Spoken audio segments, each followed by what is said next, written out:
Bade narosan Sab diwakilan Kang Rahman Abi bade narosan we. Jadi langsung saja ke Pak Dokter. Saya persilahkan untuk memberikan pencerahan dan menghilangkan kebingungan kami yang masih belum memahami tentang hermeneutikanya Al-Jabiri. Pada Pak Dokter saya persilahkan. Pak Dokter.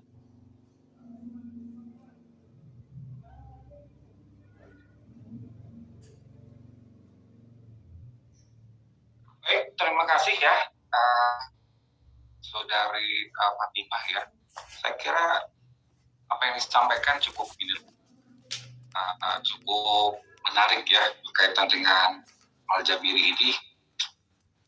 Sebelum masuk ke pembahasan lebih detail tentang kitab Burhan Al-Hakim, Tafsir Al-Wadi ya, Haswat Tartib Al-Usul ya. Jadi penafsiran dengan pendekatan tertib nuzul. Nah ini menarik gitu ya. Saya kira sesuatu yang jadid lagi ya, sesuatu yang baru itu menyenangkan gitu, membuat kita curi hak gitu, responsif gitu ya. Nah ini yang menarik dari Abid Az-Zabiri ini.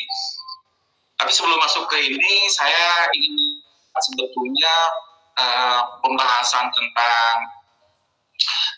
pemikiran Abid Az-Zabiri memang cukup dikenal lewat bukunya yang saya kira kita sudah pernah membacanya ya, atau punya referensi seperti Naqd Aqal Al-Arabi, kemudian Takwin Aqal Al-Arabi ya, kemudian Bunyah Aqal Al-Arabi gitu. Itu bicara tentang Al-Ma'rifiyah, Al-Nadoriyah, Al-Bunyaniyah, kemudian Al-Irfaniyah dan Al-Bayaniyah. Malahan satu lagi As-Siyasiyah. Jadi ada 4 klaster ya, epistemologi orang Arab itu.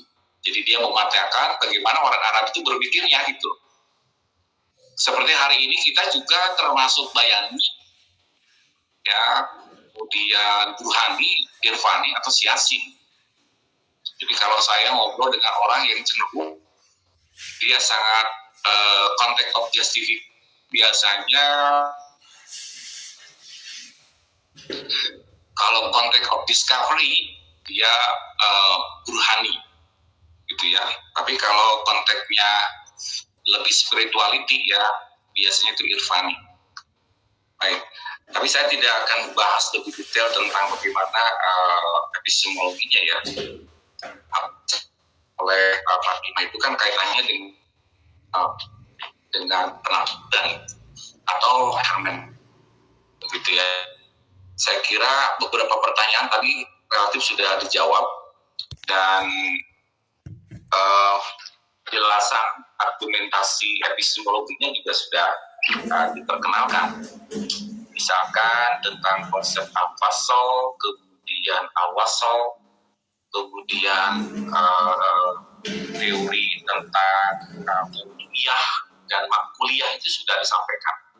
Tinggal nanti kita mengidentifikasi sebetulnya beliau itu masuk di kategori hermeneutika apa gitu ya.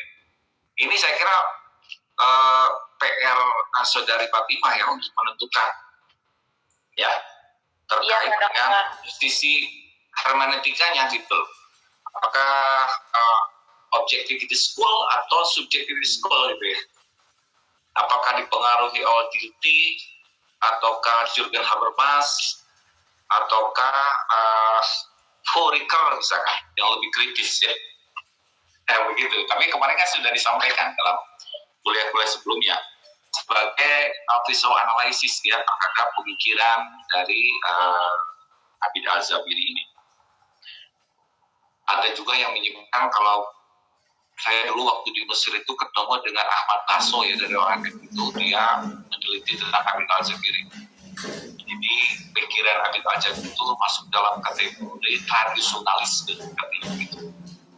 Tapi kan itu pendapat beliau. Kalau melihat dari penjelasan Mas Rahman kan genre berpikir itu macam-macam ya. Mulai dari fundamentalisme, kemudian radikalisme, lalu juga ada konsep